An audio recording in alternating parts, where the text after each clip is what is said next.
Hello friends, I'm Mr. Ravindra Bhalerao and I welcome you to my channel that is English for Learners. Dear students, in today's video we shall discuss about how to solve unseen passage. अर्थात विद्यार्थी मित्रांनो, एक्झामच्या दृष्टिकोनातून आपण नेहमी scene passage किंवा textual passage आपल्या लेसनमधील passage आपण सोडवण्याचा नेहमी प्रयत्न करतो, परंतु अनसीन पॅसेज जे असतं त्याची आपली प्रॅक्टिस होत नाही. म्हणूनच आजचा व्हिडिओ अनसीन पॅसेज बद्दल आहे. तो आपण इथे एक सोडून दाखवलेला आहे, त्याचा आपण सराव करणार आहोत. But before watching this video, as usual I request you, don't forget to subscribe my channel. Alright, let's begin to discuss about unseen passage. चला आता आपण unseen पॅसेजला सुरुवात करूया. This is the passage number 1. Okay. How the question will be asked. तुमच्या question पेपरमध्ये question number 4A हा unseen passage असेल आणि क्वेश्चन जो सीन पॅसेज ज्या पद्धतीने असतात सेम अनसीन पॅसेज असतो. फक्त फरक एवढाच असतो की तो तुमच्या टेक्स्टबुकमधून नसून इतर आउट ऑफ टेक्स्टबुक तो पॅसेज किंवा पॅरेग्राफ असतो.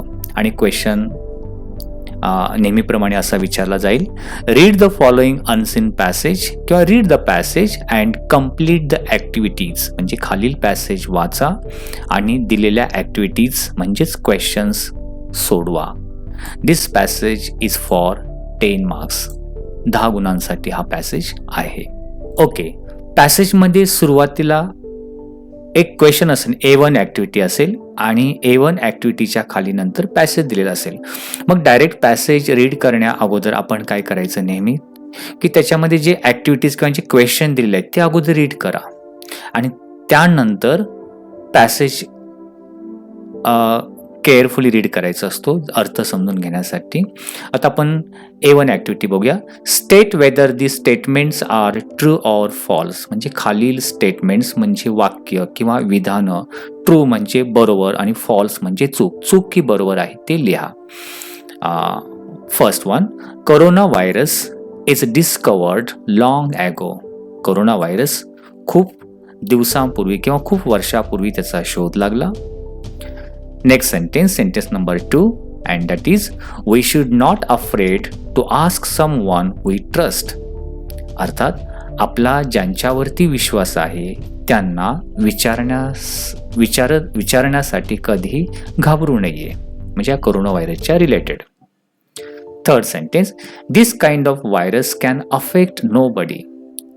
या प्रकारचा व्हायरस किंवा हा जो व्हायरस आहे तो नो बडी म्हणजे कोणालाही अफेक्ट किंवा प्रभावित करीत नाही. अर्थ नीट समजून घ्या. जेव्हा ट्रू ऑर फॉल्सचे आपण ॲन्सर्स ट्रू किंवा फॉल्स लिहिण्या अगोदर ते दिलेल्या वाक्याचा मराठी अर्थ किंवा जे तुमची मातृभाषा आहे त्याच्यामध्ये अर्थ समजणं इम्पॉर्टंट आहे. Fourth sentence, we should stay at home. आपण घरी थांबायला हवं to stop the virus spread to others. म्हणजे हा व्हायरस इतरांपर्यंत स्प्रेड म्हणजे पसरण्याच्या अगोदर किंवा पसरू नये म्हणून आपण घरी थांबायला पाहिजे. सो हे 4 सेंटेन्स दिलेले आहेत. आता मग याचं पॅसेजमध्ये ॲन्सर कसं शोधणार की दिलेलं जर सेंटेन्स ॲज इट इज म्हणजे आहे तसंच पॅसेजमध्ये असेल तर ते ट्रू बरोबर आहे आणि दिलेलं वाक्य आणि पॅसेजमध्ये त्याच्या रिलेटेडचं वाक्य याच्यामध्ये खूप म्हणजे परस्पर विरोधी अर्थ असेल तर ते फॉल्स असणार आहे. आता आपण पॅसेजबद्दल बघूया. All right, let's see the passage and try to understand. All right, let's see about the passage. चला आपण पॅसेजबद्दल त्याचा मराठी अर्थ समजून घेऊया. Corona virus is newly discovered virus. Corona virus हा नुकताच नवीनच शोध लागलेला व्हायरस आहे. इट कॉजेस डिसीज कॉल्ड कोविड-19. हा कोविड-19 आजार होण्यासाठी कारणीभूत आहे. कॉजेस म्हणजे कारणीभूत आहे. कोणता आजार? डिसीज कॉल्ड कोविड-19 हा आजार आहे, डिसीज आहे. हा होण्यासाठी हा कारणीभूत आहे. In some parts of the world, जगाच्या काही भागामध्ये, it has made lots of people sick. जगामध्ये काही भागामध्ये पुष्कळसे लोक याच्यामुळे आजारी पडलेले आहेत. Corona is a Latin for crown. Corona हा लॅटिन जो वर्ड क्राउनशी त्याचा थोडासा संबंध दिसून येतो. बिकॉज कारण अंडर द मायक्रोस्कोप, जेव्हा हा व्हायरस मायक्रोस्कोप किंवा सूक्ष्मदर्शकच्या खाली बघितला जातो, this virus look like a crown. तो एखाद्या क्राउन प्रमाणे दिसतो मायक्रोस्कोपमधून, म्हणजे एखाद्या मुकुटाप्रमाणे, राजमुकुटाप्रमाणे. विथ स्पाइक्स एंडिंग, ज्याला मुकुटाला स्पाइक म्हणजे टोक असतात साईडला, आणि एंडिंगला छोटे छोटे बबल्स किंवा ब्लॉब दिसतात, थोडे छोटे थेंबासारखे आकार दिसतात. सो हे क्राउनच्या आकाराचा आहे म्हणून त्याला कोरोना असं नाव पडलं असावं. A lot of symptoms are similar to flu. याचे जे सिम्पटम्स आहेत, याचे जे काय बोलतो आपण आजार झाल्याचे जे काही चिन्ह आहेत, सिम्पटम्स आहेत, आर सिमिलर, ते सेम आहेत कोणासारखे, टू फ्लू. म्हणजे आपला जर फ्लू झाला, फ्लू म्हणजे थंडी, ताप येणे, डोकं दुखणं, सर्दी होणे, हा जो फ्लू आजार होतो त्याच्यासारखे याचे सिम्पटम्स आहेत. You may have dry and itchy cough. याचे जे सिम्पटम्स आहे म्हणजे तुमचा घसा खवखवतो, आणि कफ जो ड्राय कफ असतो, सुकलेला कफ होतो. फिवर, ताप येतो. लॉट्स ऑफ स्नीझिंग, खूप साऱ्या शिंका येतात. And even hard to breathe, आणि श्वास घेण्यासाठी खूप त्रास होतो. Most of people who has gotten sick with this corona virus have had mild case. आणि जे जास्तीत जास्त लोक जे याच्यामुळे जे आजारी पडलेले आहेत, सिक झालेले आहेत, corona virus have had mild cases, अशा प्रकारचे त्यांना हे सिम्पटम्स माइल्डली किंवा थोड्या प्रमाणामध्ये दिसून येतात. इट मीन्स, याचा अर्थ असा होतो, you will not feel the disease. तुम्हाला सुरुवातीला हा डिसीज झालेला आहे असं कधी फील होणार नाही, कारण हे एखादा नॉर्मल फ्लूसारखा, नॉर्मल थंडी तापसारखा याचे सिम्पटम्स आहेत. बट फॉर पीपल, परंतु जे असे लोक असतात हू आर मच ओल्डर, ज्यांची जास्त वयोवृद्ध आहेत, who already have health problems, ज्यांना अगोदरच काही हेल्थ प्रॉब्लेम्स किंवा आरोग्याच्या समस्या आहेत, are more likely to get sicker with corona virus. त्या लोकांना लवकर कोरोना व्हायरस म्हणजे पकडतो, त्यांना त्याची बाधा होते.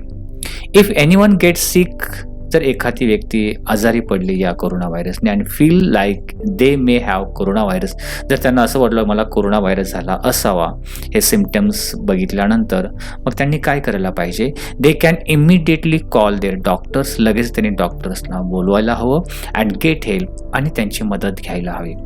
इफ देर इज समथिंग, जर असं काही असेल, we are not sure about the information, जर आपल्याला खात्री नसेल, की माहिती नसेल याच्याबद्दल, कन्फ्यूज झालेलो असेल, तेव्हा आपण काय करायला पाहिजे? ऑर वरीड, किंवा काळजीमध्ये असो अबाउट, डोंट बी अफ्रेड, तेव्हा तुम्ही घाबरून जाऊ नका. To ask someone we trust, ज्याच्यावरती आपला विश्वास आहे त्यांना सांगायला की मला अशा प्रकारे सिम्पटम्स आहेत की कोरोना झाल्यासारखं वाटतंय, हे सांगायला त्यांना तुम्ही घाबरू नका. ओके,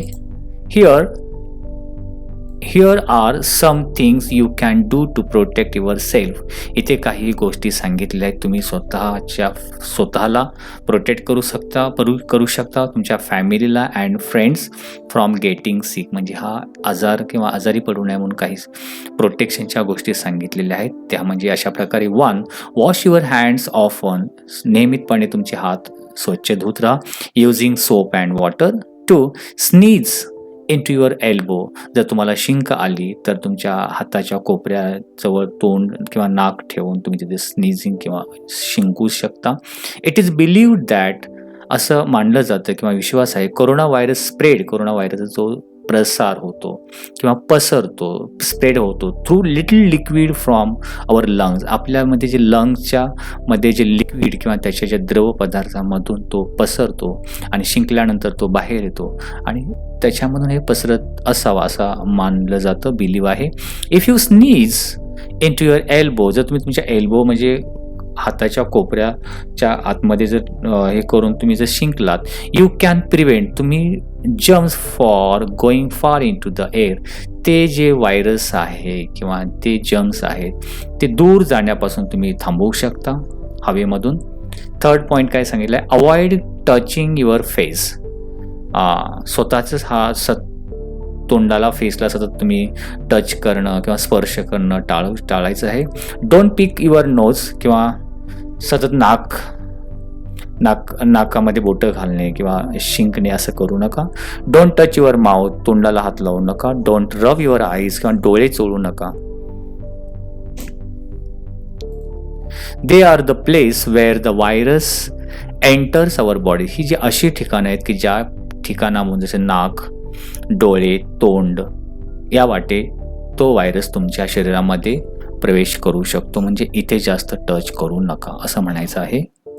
नेक्स्ट, रिमेंबर, एक गोष्ट लक्षात ठेवा, that this kind of virus can affect anybody. हा जो व्हायरस आहे तो कोणालाही अफेक्ट किंवा प्रभावित करू शकतो. इट डझंट मॅटर, काही हरकत नाही, वेअर यू कम फ्रॉम, तुम्ही कुठून आलेला आहात, what country you are from, तुम्ही कोणत्या देशाचे आहात, त्याला देण्या घेणं नाही. तो व्हायरस कोणालाही अटॅक करू शकतो. डोंट फॉरगेट, एक विसरू नका एक गोष्ट, there are a lot of helpers out there who are working to protect us from the virus. या व्हायरसपासून आपलं रक्षण करण्यासाठी भरपूर असे हेल्पर्स ज्याप्रमाणे डॉक्टर्स किंवा नर्सेस अवेलेबल आहेत, म्हणून घाबरू नका आणि विसरून जाऊ नका. We can take a part by keeping our health and stay at home to stop the virus spread to others. हा व्हायरस इतरांपर्यंत पसरू नये म्हणून आपण काय करायला हवं, वी कॅन टेक पार्ट, आपण याच्यामध्ये सहभागी होऊ शकतो हा व्हायरस पसरू नये म्हणून. म्हणजे ते कशा प्रकारे, keeping our health and stay at home, घरी थांबून आपण आपल्या हेल्थची, आपल्या आरोग्याची काळजी घेऊ शकतो आणि हा व्हायरस पसरवण्यापासून थांबवू शकतो. So this is the meaning of the passage. आता आपण बघूया A2 ॲक्टिव्हिटी कशा प्रकारे आहे या पॅसेजवरती. Let's see the A2 activity number A2. Complete the following web. खालील आकृती पूर्ण करा. सेंटरला काय दिलेलं आहे, do this to protect from corona virus. Corona व्हायरसपासून प्रोटेक्ट किंवा रक्षण करण्यासाठी या गोष्टी करा. 4 पॉईंट्स तुम्हाला इथे लिहायचे आहेत, डायग्राम काढायचे आहे. आता 4 पॉईंट पॅसेजमध्ये दिलेले आहेत ते तुम्ही ते 1 2 3 4 या अशी आकृती काढून किंवा डायग्राम काढून इथे लिहू शकता. आपण याचा आन्सर पण पुढे बघणार आहोत. Next A3, find out antonyms from the passage for the following words. खालील शब्दासाठी पॅसेजमधून अँटोनिम्स म्हणजे विरुद्धार्थी शब्द शोधून लिहा, ज्याप्रमाणे 1 younger, 2 अनश्युअर, 3 doubt and forget. Okay. A4 activity आहे, डू एज डिरेक्टेड. खालील गोष्टी सांगितल्याप्रमाणे सोडवा. 1 sentence is given like this, avoid touching your face. चेहऱ्याला किंवा तोंडाला स्पर्श करणं टाळा. आता या वाक्याचं काय करायला सांगितलं, choose the correct tail tag. Tail tag म्हणजे या वाक्याचं ॲड क्वेश्चन टॅग, जे खाली ऑलरेडी आन्सर दिलेलं आहे ऑप्शन्स, त्याच्यामधून चूज करायचं. त्याचं फर्स्ट A दिलं आहे, shall we, B will you, C won't you and D don't you. आता आपण एक्सप्लेनेशन बघणार आहोत, डायरेक्ट आन्सर पुढे आपण नंतर बघणार आहोत. त्यानंतर सेकंड सेंटेन्स दिलेला आहे, this virus look like a crown with spikes ending in the blobs. तर अ क्राउन पासून ते ब्लॉब्स पर्यंत अंडरलाईन केलेलं आहे आणि याच्यावरती क्वेश्चन काय विचारला, frame WH question to get the underline part as answer. म्हणजे असा WH प्रश्न तयार करा की अंडरलाईन केलेला भाग तुमचं उत्तर यायला पाहिजे. ओके. देन A5 ॲक्टिव्हिटी आहे, how would you help the poor and needy people during the lockdown period. म्हणजे लॉकडाऊनच्या काळामध्ये तुम्ही गरीब आणि गरजू लोकांना कशा प्रकारे मदत करू शकता. छान पॅसेज आहे, क्वेश्चन्स पण इम्पॉर्टंट आहे, याच्यामधून आपण शिकू पण शकतो बऱ्याचशा गोष्टी. आता आपण आन्सर बघणार आहोत. Let's see the answers. A1 जी ॲक्टिव्हिटी होती, state whether the statements are true or false. 1 काय होतं, corona virus is discovered long ago. फार वर्षापूर्वी कोरोना व्हायरसचा शोध लागला. तर हे चुकीचं होतं, कारण त्याच्या सेंटेन्स पॅसेजमध्ये दिलं की corona virus is newly discovered, की नुकतंच, म्हणून this is a false. Second sentence काय आहे, we should not afraid to ask someone we trust. ज्यांच्यावरती आपला विश्वास आहे त्यांना आपण विचारायला काही घाबरू नये. तर हे बरोबर आहे, कारण हे सेंटेन्स ॲज इट इज इथे दिलेलं आहे, true. Okay. Third, this kind of virus can affect anybody. हा व्हायरस कोणालाही अफेक्ट करू शकतो. अफेक्ट नो बडी, कोणालाच अफेक्ट करू शकतो. नो बडी म्हणजे कोणालाही नाही. तर हा कोणालाही करू शकतो, म्हणजे हे फॉल्स सेंटेन्स आहे. नोबडी नाही, ते एनीबडी तिथे आहे.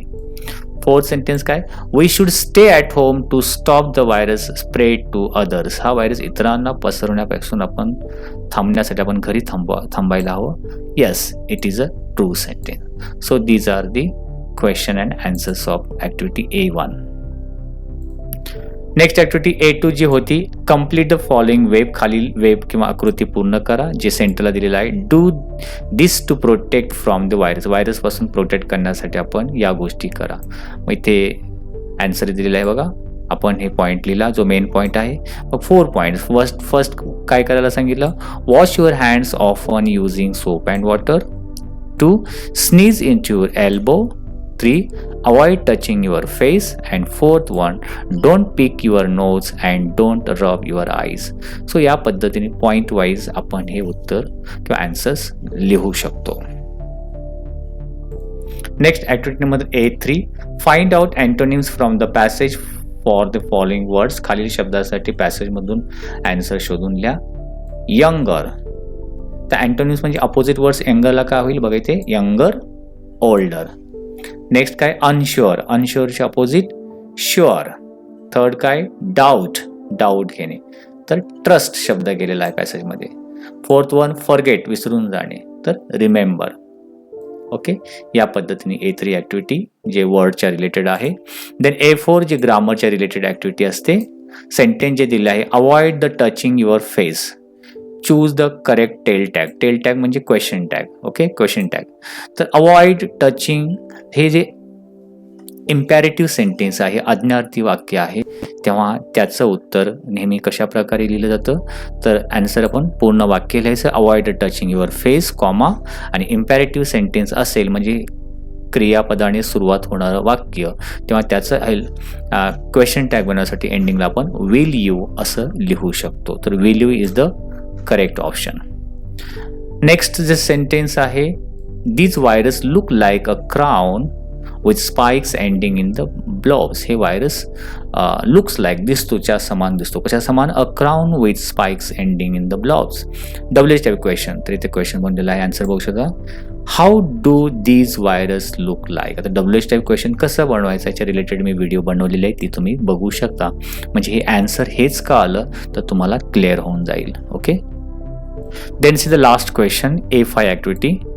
How would you help the poor and needy people during the lockdown? लॉकडाऊनच्या काळामध्ये गरीब आणि गरजूवंतांना तुम्ही कशी मदत कराल. तर आन्सर इथे दिलेला आहे. During the lockdown period many workers had to left their work.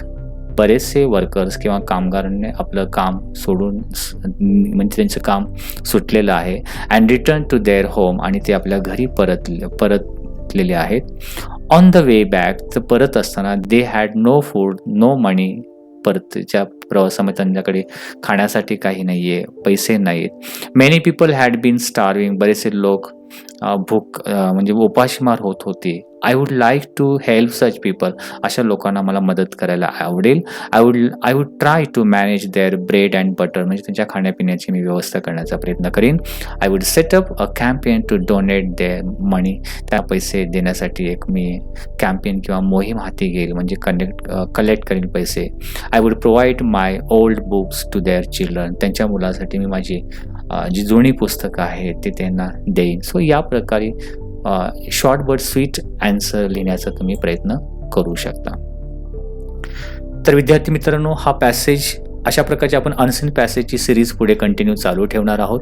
हा एक पॅसेज बघितला, नेक्स्ट पॅसेज आपण डिफरंट असेल पण परीक्षेच्या दृष्टिकोनातून इम्पॉर्टंट असेल असा नेक्स्ट व्हिडिओमध्ये आपण बघणार आहोत. So I hope you might have like this video. If you liked it, please share it. If you have any suggestions for me, please write in comment box. Wish you good day. Take care. Thank you very much.